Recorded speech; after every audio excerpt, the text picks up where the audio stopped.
අපිට ළමයි දැන් සාමාන්‍යයෙන් ගත්තොත් දැන් කතාවටත් අපි කියන්නේ ලංකාවේ මිනිස්සුන්ට ඕනම දෙයක් මතක තියෙන සති දෙකයි කියලා අපි සාමාන්‍යයෙන් කියන්නේ. එතකොට මේ තියෙන කලබලකාරී වාතාවරණය මේ ව්‍යසන තත්ත්වය ඔක්කොම දේවල් මතක හිටින්නේ තව උපරිම ජනවාරි වෙනකන් තියෙයි. හරිද? ජනවාරි වලින් එහාට මෙතන ලංකාවේ ගම් වතුරක් ගැලුවාද කියන එක අපි කාටවත් අදාළ වෙන්නේ නැහැ. ඒ කියන්නේ කොටින්ම කිව්වොත් මේ කවුරුත් ඔයාට ගම් වතුර ගැලුවා ඔයාට ප්‍රශ්නයක් වුණාද ඒ කිසිම දෙයක් ඔයාගෙන් කවුරුත් අහන්නේවත් නැහැ අඩුම තරමේ. එතකොට ඔයාගේ පොත් ටික ගහන් ගියාද ඔයාට නාය ගියාද ඔයාගේ ඒ මුකුත් කවුරුත් අහන්නේ නැහැ. මොකද මේ හැමදේම තව මතක තියෙන බොහෝම ටික කාලයක් විතරයි. එහෙව් එකවා හිතන්න එපා අගෝස්තු මාසේ තියෙන විභාගෙට කිසිම මේකෙන් ඉම්පැක්ට් එකක් තියෙයි කියලා. ඒ කාලේ වෙනකොට කොටින්ම කිව්වොත් ලංකාවට මෙහෙම සුනාමියට පස්සේ වෙච්ච ලොකුම ව්‍යසනයනේ මේක නම් කරලා තියෙන්නේ.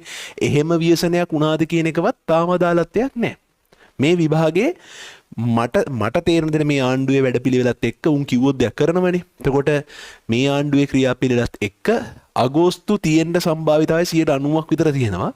උපරිම කල් ගියත් සැප්තැම්බර් වෙයි. මොකද කල් යන චූටි හරි සම්භාවිතාවක් තියෙන්නේ. මෙතන දැන් ඉවර වෙන්න තිබ්බ විභාගේ ජනවාරි වලට පැන්නනේ. දැන් පොතේ හැටියට දෙසැම්බර් පටන් ගන්න කියන්නේ නොවැම්බර් ඉවර වෙනකොට විභාගය ඉවර වෙන්න ඕනේ. නොවැම්බර් 28 වෙද්දී විභාගය ඉවර වෙන්නේ මට මතක හැටියට. දැන් ජනවාරියෙන් විභාගය ගියානේ. ඒකත් එක්ක චූට්ටක් පස්සට යන්න පුළුවන්. සති දෙකක් විතර උපරින් පස්සට යයි. ඒ කියන්නේ සැප්තැම්බර් වලට පණි. ඒ හැර අපිට විභාගෙට සිරා අපිට තියෙන මාස 8යි. හරිද? මාස 8ක් කියලා කියන්නේ ඔයාලා නිකන් තේරෙන භාෂාවෙන්කොත් කොච්චර පොඩි කාලයක්ද කියලා. දැන් ඉන්න කාලේ නම් මාස 8ක් පිටිපස්සට බැලුවොත් නිකන් අවුරුදු කාලේ වගේ. හරිද? අවුරුදු මැයි කාලේ වගේ. වෙසක් කාලේ වගේ. මට කියන්නකෝ අර අවුරුදු සමරලා මහා ලොකු කාලයක් වගේ දැනෙනවද දැන් වෙනකොට? නිකන් හෙන කාලයක් ගියා බුදු අම්බෝ වගේ නැහැනේ.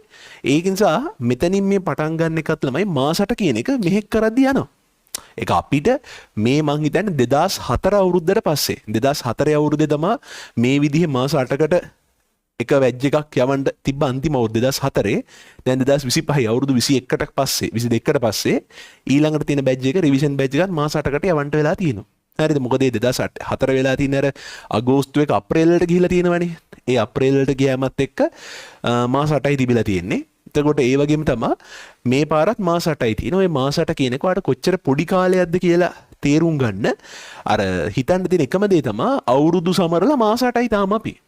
නිකන් මට නම් අවුරුදු අද ඊයේ තිබ්බා වගේ හරියට. හරි නිකන් අර එච්චර ඉක්මනට අවුරුදු ඉවරුණාද වගේ සීන් එකක් තියෙන්නේ. ඒ නිසා ළමයි අපි හිතනට වඩා මාර වේගෙන් මේ කාලේ යනවා. ඒ කාලේ ගියාට පස්සේ ආයේ කාලේ ගන්න බෑ. මේ වෙලාවේ පුද්ගලිකව මම ඇතුළුව ඔයාලා හැමෝම අපි හැමෝම ලංකාවෙන් ළමයින්ගෙන් අතිබහුතරයක් දෙනා ඉන්නේ Tamanට ඉගෙන ගන්න මානසිකත්වයක නෙවෙයි සහ ගොඩක් ළමයි යාළගේ ජීවිතයේ තියෙන සමහර ලෝවස් පොයින්ට් එකේ ඉන්නව වෙන්න පුළුවන්. මොකද ගෙවල් නායේ ගිහිල්ලා අද උදේ 26 කොල්ලෙක් කතා කරලා කිව්වා ඔය කියන්නේ උගේ යාළුවගේ ගෙදර කියන්නේ ගල් වලක් ගාව ගේ තියෙන්නේ ඌ ඈත්න ෆොටෝ එකක් ගහලා තියෙනවා ඌගේ ගෙදර අර ස්තෝප්පුව ගාවින් පල්ලෙහාට කන්දක් නිකන් අර සානුවක් වගේ තියෙන්නේ. ඒ කියන්නේ පදාසයක් නායේ ගිහිල්ලා. ඒ කියන්නේ උන්ට දැන් ඒ ගෙවල් වලින් අයින් වෙන්නත් කියලා. එතකොට ඒ වගේ තියෙන තත්ත්ව තියෙනවා. එතකොට ඒ වගේ විශේෂ අවශ්‍යතා තියෙන ළමයින්ට විශේෂයෙන් කරදර තියෙන ළමයින්ට අපි මේ අවුරුද්දේ අපිට කරන්න පුළුවන් එකම දේ ෆ්‍රී උගන්වන එක. ඒ හැර ලංකාවේ ළමයි ඔක්කොටම මේ මාසෙදි මං සම්පූර්ණයෙන් නොමිලේ උගන්වනවා පන්ති සියලුම දේ. හරිද? තියරි ඔක්කොම ටික පේපරේ සාකච්ඡාවෙන් ඉඳන් නොමිලේ යන්නේ. එතකොට ඒ ටික කරන්නේ මොකද අපිට ගුරුවරු වශයෙන් වෙන ඊට වඩා ළමයෙක් වෙනුවෙන් කරන්න පුළුවන් දෙයක් නැහැ. අර ළමයින්ට අපි දෙන්න පොත්පත් ඉඳන්ම දෙනවා. හරිද? මට මේල කැමරාව හරවන්න පුළුවන් නම් මං හරවලා පෙන්නනවා. මේ පැත්තේ හාල් කොට්ට ටික ගහලා තියෙන මේ පැත්තේ. හරිද? ඒ කියන්නේ ඕන්නේ නැහැ ඒව නිකන් පෙන්නන මේ මෙතන මේ හාල් කොට්ට මේ මගේ ස්ටුඩියෝ එකේ හාල් කොට්ට කොට ගහලා තියෙන්නේ. අපි බෙදන්න අපිට හම්බෙච්ච සහ අපි ගත්තේ. එතකොට පුද්ගලිකව ළමයි ඔයාලා විතරක් නෙමේ මමත් මගේ ටියුෂන් ජීවිතේ ලෝවස් පොයින්ට් එකේ ඉඳන් මේ රිවිෂන් එක පටන් ගන්නෙ. මොකද ඒකට පුද්ගලික හේතු හෙන බහුතරයක් බලපෑවා. එකක් මන්නේ සරල වෙනයන් දෙක තුනක් කියන්නම්. අපි කියන ටියුට් ගහන තැන ඒක යට වුණා. දැන් වැඩි ඕනේ මං අපි ටියුට් ලෝඩ් ටිකක් එන්න තියෙන්නේ. සාමාන්‍යයෙන් මං අවුරුද්දක් පටන් ගන්න රිවිෂන් එක පටන් මාස 6ක විතර ටියුට් ගහලා තියාගන්නවා. එතකොට ඒතර බෙදන්න ලේසි නිසා. එතකොට ටියුට් ආවේ මාස දෙක විතර ටියුට් ආවේ ඉතුරු ටික ගඟේ ගහන් ගියා. දැන් එතන ලක්ෂ ගාණක්. මොකද ටියුට් 1500 2000ක් ගහනකොට එතන කීස් කොච්චර සල්ලියක්ද කියලා. දැන් ඒ සල්ලිය අය ප්‍රිෆන්ඩ් කරලා ඉල්ලන්නද? හරිද? ඒ ටික ගඟේ ගහන් ගියා. එතන ටියුට් පේපර් ඔක්කොම ටික. හරිද? මං ගා දැන් වල පෙන්නන ටියුට් එක තියන් ඉන්නවා. ඒ ටික හැරෙන්න ඔක්කොම ටික මං ගාව නැහැ. මොකද ඒ ටික ගඟේ ගියා. හරිද? දැන් මොකද ප්‍රෙස් එක අහුණා ගඟට ඉවරයි. හරිද? එතකොට ඒකේ ඉන්න මිනිස්සයා එතන වෙන්න පුළුවන් යටම තැන ඉන්නේ. ඊට පස්සේ අපි හැදුවා කියන්නේ අපේ වැඩ කරපු ළමයි ස්ටාෆ් එකේ ළමයි තැන් තැන් වල හිටියේ. ඒ තැන් තැන් වල හිටපු එක අපි එක තැනකට ගන්න ඕනේ කියලා ඔෆිස් එකක් හැදුවා. ඔෆිස් එක යට වුණා. හරිද? ලක්ෂ 40 ගානක බඩු ඒක ඇතුලේ තිබ්බා. කරන්න දෙයක් නැහැ. යට වෙලා ගොඩ ගන්න පුළුවන් උනේ ඊටාම සුළු ප්‍රමාණයයි. එතකොට ඒක යට වුණා. එතකොට පන්ති පටන් ගන්න මේ වෙලාවේ කිසිම වාතාවරණ රට ඇතුලේ නැහැ. අපේ ගෙදරට කරන්ට් එකක් නැහැ හරියට. වතුර තාමත් නැහැ. වැඩි බොරු කියන්න ඕනේ නැහැ. කියන්නේ උඹලට ආයේ මේ මගේ ළමයින්ද මගේ උන් මම බොරු කියන්න ඕනේ නැහැ. මම මේ ලයිව් එක පටන් ගන්න විනාඩි 20 විතර කලින් මේ බේසමකට වතුර පුරවන් ගිහලා මූණ හොදගෙන ආවේ. ඉතින් අපේ ගෙදරට වතුර එන්නෙත් නැහැ. කරන්ට් එක තියෙන දවසට පැය කීපයයි මම පුදුම් බයිනේ මේ වෙලාවත් එළිය වහිනවා. හරිද? පුදුම් බයි හිටේ කරන්ට් එක ඇයිද නැද්ද දන්නේ නැහැ. අඩුම පන්ති පටන් ගන්නවා කියලා ඇඩ් එකක් ගහ ගන්න තරම්වත් අපිට කාලයක් මුකුත් තිබ්බේ නැහැ. ඔයාලට නෝට් උනක් දන්නේ නැහැ ළමයි. අර උෂාන් ගුණසේකර ඩේලි එකේ දාන්න ඕනේ වීඩියෝ අපි දාලා තියෙ පාස් පේපර් ටීවී. ඒකට හේතුවත් අර ඩේලි එකේ ලොගින්ස් ටික අපි ගාව වැඩ කරන ඩිවයිස් එකේ නැහැ. තියෙන පාස් පේපර් ටීවී එකේ ඒකට දාලා තමයි මේ වීඩියෝ ටික දාගත්තේ. මොකද මොන හරි කරන්න එපා මේ වෙලාවේ. එහෙම. ඒ වගේ ඔයාලා විතරක් නෙවෙයි ළමයි මට තව කියනවා නිකන් මේක නිකන් අර ඛේද වාචකයක් වගේ මුලින් පටන් ගන්නකොට කියලා පටන් ගන්න පුළුවන් තේරුමක් නැහැ. හරිද? ඔයාලා විතරක් නෙවෙයි මමත් මගේ පුද්ගලික ජීවිතය ඇතුලේ පන්තියක් පටන් ගන්න ලෝවස් පොයින්ට් එකෙන් මම මේක පටන් ගන්න. මම මට කියාගත්ත දේ තමයි මම මට වයිෆ්ට අපේ ගෙදර කට්ටියට මම කිව්ව දේ තමයි අපි මේක ඉවර වෙනකොට ලංකාවේ තියෙන ලොකුම රිවිෂන් එකක් ආපෞසරයක් හදමු. මොකද මේක මට විතරක් බලපාපු දෙයක් නෙවෙයි අපි අපේ වැඩේ කරන් යන්න. ඒ වගේ තමයි ළමයි ඔයත් ඔයාගේ ජීවිතේට හිතාගන්න මේ වෙනකොට ඔයා විභාග ෆේල්ලා තියනවා වෙන්න පුළුවන්. හරිද? කෙල වෙලා S3ක් විතර අරන් ඉන්නකොට ගෙදර එහා පැත්තේ නායි ගිහිල්ලා වෙන්න පුළුවන්. කරන්න දෙයක් නැහැ. හරිද? ඔයා ඉන්න ඔයාගේ මට්ටමේ ඉන්න පුළුවන් ලෝවස් පොයින්ට් එකේ. අපි පටන් ගමු. හරිද? කොහෙන් හරි පටන් ගන්න පුළුවන් වෙන්න එපේ. අර මම වීඩියෝ එක ඩිස්ක්‍රිප්ෂන් එකකට දාලා තියෙනවා. මිනිසෙක් බිඳුවට වැටුනම වැටෙන්න පුළුවන් යටටම වැටුනම මේ මිනිසෙට හම්බෙන ඔප්ෂන්ස් දෙකක් තියෙනවා. එකක් තමයි වැඩේ අතෑරලා දාන එක, ලේසි ඔප්ෂන් එක. දෙවෙනි එක තමයි ආයෙ වැටෙන්නේ නැති වෙන නැගිටින එක. ඒක අමාරු ඔප්ෂන් එක. මමත් මගේ මේ වෙලාවේ මම තෝරන් තියෙන්නේ දෙවෙනි ඔප්ෂන් එක. ඔයාත් තෝරගන්නේ දෙවෙනි ඔප්ෂන් එක. ඔයාට ඉගෙන ගන්න ඕනි කරන පොත්පතේ ඉඳන් අපි දෙන්නම් මේ වෙලාවේ ඔයාට එහෙම මොනවා හරි ලොකු ආපදාවට ලක් වෙලා ඉන්නවනම් එතකොට මේ මාසේ හැම ළමයටම ෆ්‍රී උගන්වනවා. එතකොට ඒ දේවල් කරලා තියෙන්නේ සාමාන්‍යයෙන් අපිට කරන්න පුළුවන් ඔය උපරිම දේ විතර දෙයක් කරන්න පුළුවන් කමක් නැහැ. මොකද සාමාන්‍ය මේ වගේ කාලෙකදී බඩු මිල වැඩි වෙන කාලයක් මේක. පොල් ගෙඩියක් ගාන බලපංකෝ දැන් ගිහිල්ලා රුපියල් 350ටත් පොල් වෙනවා මම දැක්කා. හරිද? එතකොට අපි ඒකේ අනිත් පැත්ත මේ ව්‍යසන කාලේ අපි නොමිලේ උගන්වනවා. හරිද? ඒතර මේ උගන්වන එක ඔයාලා බිස්නස් එකක් කියලා මිනිස්සු ඩිෆයින් කරනවා නම් අපි මේ වෙලේ ගණන් වැඩි කරනවා. එතනින් ගියාම එක එක විකාර ටිකක් කරන්න ඕනි. අපි මේ වෙලේ නොමිලේ උගන්වනවා. හරිද? රටේ හැම බඩුවම ගණන් යන කාලේ. ඒතකොට ඒ වගේ එන කේස් එකක් තියෙන කාලෙක මේක පටන් ගන්න ළමයි. ඉතින් පටන් ගමු. හරිද? වැඩිය කතා වුණේ නැහැ. අර ඔයයි මමයි දෙන්නමින් එකම බෝට්ටුවේ මේක මගේ ටියුෂන් ජීවිතේ මං වැඩියෙන්ම වැඩ කරන අවුරුද්ද. ඒකට මං ප්ලෑන් ගහලා පට්ට ප්ලෑන් ගහලා මාර ලස්සන වැඩ පිළිවෙලක් තියෙන මං ඒ ඉස්සරහට මං කියන්න. එතකොට ඒ ටික තියෙන්නේ අපි ඒ ටික ලස්සනට කරගෙන යන්න. ඔයා හිතේ විශ්වාසය තියාගන්න පටන් ගන්නකොටම කියන්න තියෙන්නේ ඔයා හිතේ විශ්වාසය තියාගන්න මේ කරන දේ අපි බොක්කෙන් කරමු. මා විශ්වාස කරන්න. ඒ විශ්වාසය කොයිල එකක් නැති කරන්නේ නැහැ. ඔයා ළමයින්ගෙන් අහන්න කලින් ෂයිවල හිටපු ළමයි ඉන්නවනම් දන්නවනම් අයියලක් කළා රිවිෂන් ආපු මන් දෙයක් කිව්වනම් ඒක ඒ විදිහටම කරනවා. හරිද? අපේ වෙනසකට තියෙන අපේ මාකටිං ටිකක් අඩුයි. හරිද? අපි පන්තියේ වැඩවලට ફોකස් කරන්නේ. එතකොට ඒ නිසයි ගොඩක් වෙලා ළමයා එළියේ දේවල් දන්නේ නැත්තේ කොච්චර ලස්සන වැඩ පිළිලා පන්තිය තුළ යනවද කියන එක. එතකොට ඊටත් වඩා මම මුලින්ම කියවනේ මේක තමයි මගේ ටියුෂන් ජීවිතේ මම වැඩියම වැඩ කරන රිවිෂන් එක. ඉතාලම පොඩි කාලේ කියන අඩුම කාලෙකදී වැඩියම වැඩ කරන රිවිෂන් එක මේක මං පිට එක්ක වැඩ ටික කරගෙන යන් පටන් ගන්න හිතේ විශ්වාසයෙන් මම මේක කරනවාමයි ඒ කරනවා කියලා හිතාගෙන ලස්සනට වැඩේ කරන් යන්න. එතකොට ළමයි ඕක තමයි ඉතින් මුලින්ම කියන්න තියෙන රිවිෂන් එක පටන් ගන්න එක ගැන. දෙවෙනි කාරණේ වශයෙන් කිව්වොත් ඔයා මං ස්පෙෂල් මීටින් එකේ මේ කතාවට කිව්වා ඇත්තටම දැන් ආයෙ බොරුවට කියන්න උවමනාවක් නැහැ. ඔයා ගෙදර මොනවා හරි ආර්ථික අපහසුතා හෝ මොනවා හරි යම් කාරණයක් මත ඔයා හිතනවා නම් ආයේ ෂයි එකක් කරන එක අපරාධේ මේ මාස 8 මට කඩේක වැඩට යන්න තිබ්බනේ ෆෝන් එකක් විකුණලා කීයක් හරි හොයාගන්න තිබ්බනේ පාර්ට් ටයිම් ජොබ් එකක් කරන්න පුළුවන් නේ වගේ දේවල් ඔයා හිතනවා නම් ඒක ඇත්තටම මෝඩ කතාවක් ළමයි. ඔයා හිතන්න ඕනේ දැන් නෙමෙයි. ඔයා හිතන්න ඔයාට අවුරුදු 30ක් වුණාම ඔයා කොතනද ඉන්නේ කියන එක. ඔයා හිතන්නකෝ ඔයා අවුරුදු 30 දිත් ෆෝන් වෙලෙන්දෙක් කියලා. මම කියන්නේ නැහැ ෆෝන් වෙලදාම කියන එක මේ එහෙම නරක දෙයක් කියලා. හරිද? ඔයා නිකන් බඩු විකුණන වෙලෙන්දෙක්. ඔයා අවුරුදු 30 දිත් නමුත් ඔයාට ඒ කතාව දැන් වෙනස් කරන්න පුළුවන් නේ. හරිද? ඔයා මේ වෙලාවේ ඔයා අවුරුදු 30ක් ගැන ප්ලෑන් කරලා ඊළඟ අවුරුදු 10 ගැන කම්පෙයාර් කරනකොට මාස 8ක් කියලා කියන්නේ නිකන් නොසලෙක තරම් කුඩා කාලයක්. එතකොට හැබැයි ඔයා මේ මාස 8 හරියට ප්ලෑන් කරලා කරොත් මාස 8 මේ වැඩ ටික කරොත් ඒකෙන් වෙන ඉම්පැක්ට් එක ජීවිත කාලෙටම. ඒකයි කතන්දරේ. එතකොට ඔයා නිකන් ඉඳලා දැන් මේ වෙලාව අතෑරලා අර මං කිව්ව ලේසි ඔප්ෂන් එක. ඒ ලේසි ඔප්ෂන් එක තෝරගෙන අතෑරලා දාලා තෝරගත්තොත් ඔයාට ජීවිතේ එතනින් හරි කටුක කාලයක් තියෙන්නේ. මොකද ඔයාට සල්ලි එන මාර්ග නැහැ. ඔයාට මාර් දුකක් විඳින ඉතන ගොඩක් වෙලාට මොලේ නෙමේ පාවිච්චි කරන්නේ නේ. අතේ පයේ හයිය පාවිච්චි කරන්න වෙන්නේ. ඒ වගේ ඔයාට මාර් මහන්සියක් දරලා අනාගතේ වැඩ කරන්න වෙනවා. ඒක නවත්තන්න නම් මහන්සි කොහොමද දැන් උත් අපි මහන්සි වෙන්නේ බා. ඉගෙනගෙන ඔක්කොමත් කළා. මහන්සි වෙන්න වෙනවා. හැබැයි අර ශ්‍රම බලකායක් වෙනවට වඩා දෙයක් කන්ට්‍රෝල් කරලා අර කන්සෙප්චුවල් මහන්සියක් වෙන කෙනෙක් වෙන එක පට්ට දඩ සීන් එකක් තියෙනවා. ඒ නිසා ඔයාගේ මට්ටම උසස් කරගන්න මේ මාසට හොඳටම ඇති. හරිද? මේ මාස 8ෙන් තමයි හැමදේම හැදෙන්නේ. එතන මේක කරනකොට ඔයාට දැන් C එකක් තියෙනවා වෙන්න පුළුවන්, S එකක් තියෙනවා වෙන්න පුළුවන්, ෆේල් වෙන්න පුළුවන්. කිසි ප්‍රශ්නයක් නැහැ. ඔය දැන් අපේ මේ 3 වෙනි රිවිෂන් බැච් එක 24 25 දැන් මේ 3 වෙනි රිවිෂන් බැච් එක.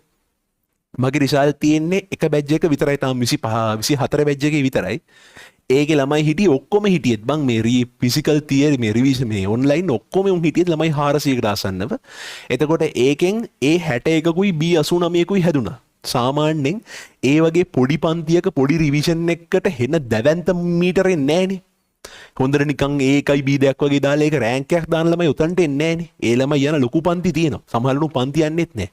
ගොඩක් වෙලාවට පොඩි පන්තියකට ඒ සර් හොඳට උගන්වනවා කියලා අහගෙන කවුරු හරි කියලා එන්නේ අම්බානක කෙලවෙච්ච උන් ටික.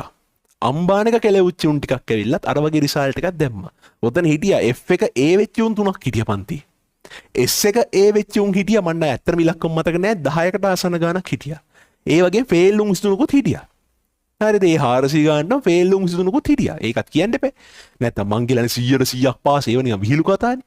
මෙතන තර්කයේ තියෙන මෙච්චරයි ළමයි මේ ඉගෙන ගන්නවා කියන process එකේ විභාගේ පාස් වෙනවා කියන process එකේ එහෙම මහ ලොකු දේවල් නැහැ. හරිද? තියෙන්නේ මෙච්චරයි. වැඩ ටිකක් තියෙනවා කරන්න. ඒ ටික කරොත් ඔය අනිවාර්යෙන් පාස් වෙනවා. මේක නිකන් ඔයා හිතන්නකෝ නිකන් පාන් හදන process එක කියලා හිතන්නකෝ. ඒ පිටි මෝලිය හදලා ඒ ඩෝ එක හදලා අරක ඇතුළට දාලා oven එක ඇතුළට දාලා ගත්තොත් පාන් ගෙඩියක් එනවා. හැබැයි ඔය පාන් එක හදනකොට ඊස්ට් දාන්න අමතක වෙනවා. ඒතර ගුලියක් එන්නේ පාන් එක එන්නේ නැහැ. පිටි දාන්න අමතක වෙනවා. නැත්නම් oven එක ඕෆ් කරලා තියෙන්නේ. ඒ වගේ ඒ process එක ඇතුලේ මොකක් හරි දෙයක් ඔයා හරියට කරන්නේ නැත්නම් final output එක හරියනවද? නැහැ. ඒ වගේ තමයි මේ A level පාස් වෙනවා කියන එකත් process එකක්. ඒකේ මේ මහ ලොකු rocket science නෑ. මේ මීටර වලට විතරක් පාස් වෙන්න පුළුවන් දෙයක් මේක. අපේ මොලේ පුංචි, කුඩා මොලේ පුංචි වැඩි. එහෙම මගුල් නෑ මේක ඇතුලේ. මේකේ තියෙන එක දෙයයි දේවල් ටිකක් කරන්න තියෙනවා. අර පාන් හදනවා වගේ තමයි දේවල් ටිකක් කරන්න තියෙනවා. ඒ දේවල් ටික ඔයා කරොත් විභාගේ පාස් වෙනවා. එච්චරයි. හරිද? එච්චරයි කතන්දරේ. එතකොට ඔයා ඒකට S ද, fail ද, C ද, B ද ඒවා මුකුත් කතා අදාළ නැහැ. B එකක් තියෙන එක්කුට උනත් අධිතක්සේරුවෙන් ඉඳලා ඕක S එකට යන්න පුළුවන්. හැබැයි හෙමින් වැඩ කළා S එකක් F එකක් තියෙන එක්කුට උනත් මේක ඒකක් දක්වා ඇද ගන්න පුළුවන්.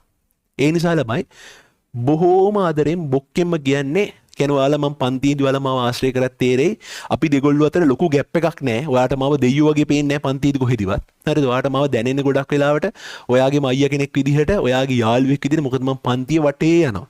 ළඟට ගිහිල්ලා උගන්වනවා. මොට්ට පාලග ගහ විහිළුවට ගගහ උගන්වනවා. ළඟට ඇවිල්ලා ඉන්නවා. රිවිෂන් එකේ chat බල අපි ෆුල් ආතල් එකේ පන්තියේ යන්නේ. ඒ කියන්නේ ඔයාට කොයි වෙලෙකත් මේ රිවිෂන් එකේදී මන් දෙයියෝ මම තරම් එකෙක් නෑ වගේ ෆීලිං එකක් එන්නේ නැහැ කොයි වෙලේකවත්. ඔයාට දැනෙන්නේ මාර දක්ෂ මාර හොඳ උපරිමයට උගන්වන්න පුළුවන් මිනිස්සෙක්ගෙන් මම මේ ඉගෙන ගන්න කියන ෆීලිං එක ඔයාට බොක්කෙන් එනවා. හරිද? ඒ දේ විශ්වාස මම මේ කියන ටික විශ්වාස කරලා මොකද ළමයි විභාගයක් පාස් වෙනවා කියන එකට ඒකට ඕනි කරන දේවල් දෙකක් තියෙනවනේ. එකක් තමයි ගුරුවරයාගේ මඟ පෙන්වීම, දෙවෙනි එක තමයි ළමයාගේ කැපවීම. ගුරුවරයාගේ මඟ පෙන්වීමක් හම්බෙන්නේ නැතුව ළමයා මහන්සිලා විභාගේ පාස් වෙන්නත් බෑ. ගුරුවරයාගේ මඟ පෙන්වීම තිබ්බට ළමයා මහන්සි නැත්නම් ඒ විභාගේ පාස් වෙන්නෙත් නැහැ. හැබැයි ගුරුවරයාගේ මඟ පෙන්වීම තිබිලා අර හැංගිච්ච කාරණා විතර මෙන්න මෙහෙම ගුරුවරයාගේ මඟ පෙන්වීම තිබිලා ළමයා වැඩත් කරලා හැබැයි ළමයා ගුරුවරයා විශ්වාස කරන්නේ නැත්නම් ඒ විභාගේ පාස් වෙන්න අමාරුයි. අන්න එහෙම සීන් එකක් තියෙනවා. මොකද ඒ මං කියන අන්ධ භක්තිය වගේ සීන් එකක් නෙවෙයි. නිකන් මේ කෙන බොරුවක් උගන්නලා මේක තමයි හරි වගේ කියන පිළිගන්න එකක් නෙවෙයි. අර අපි ඉගෙන ගන්න දේ සැකෙන්නා ඉගෙන ගන්න එක ඇඟට යන ගතිය අඩුයි.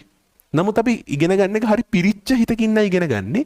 මේ කරන දේ සිරාවට හදවතින්ම නම් කරන්නේ ඔයාට මාර්ග දෙක දැනෙනවා. ඒක මට එතනින් හරිය පැහැදිලි කරන්න තේරෙන්නේ නැහැ.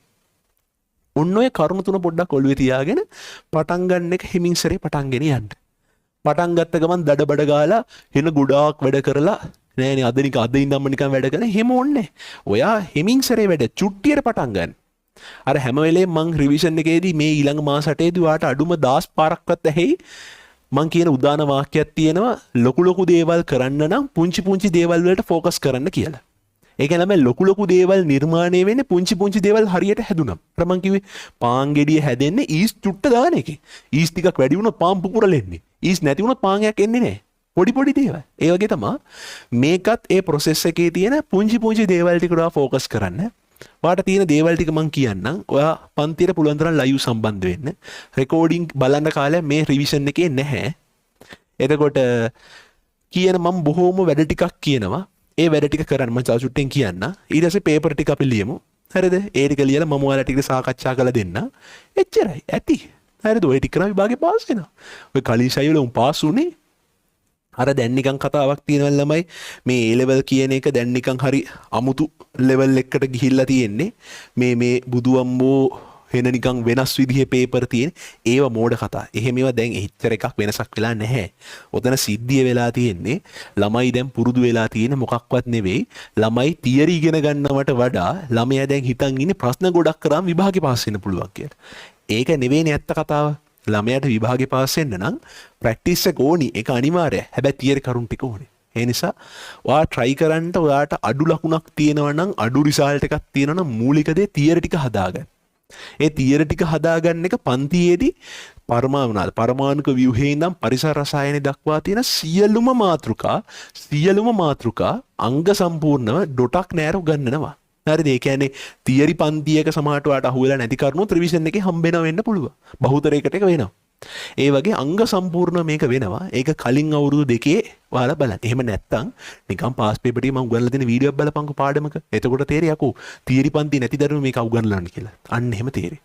ආන් ඒ විදිහට ළමයි හෙන්නම්ම කම්ප්ලීට් වැඩක් යන්නේ. හරිද? පේපර් ගැන මම තව චුට්ටෙන් කියන්නම්.